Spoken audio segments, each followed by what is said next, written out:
This is how to give permission in Google Forms. If you want to give permission, click in the top right on More, and then add collaborators.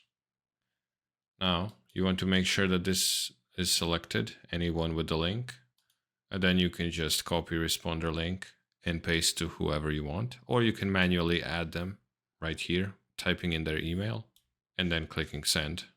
But editors will be able to view and delete form responses. That is what this is for. If you have a problem with somebody trying to fill out your questionnaire and not being able to, that is done slightly differently. For that, you need to go to settings right here and then click on responses. And right underneath require sign in, there should be option that looks like this.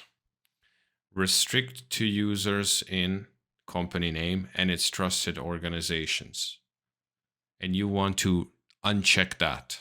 I don't have this because I don't have a business email, but it's going to be there for you, like right above this. And then when you uncheck that, Google will not require anybody to sign in before submitting their response to a questionnaire.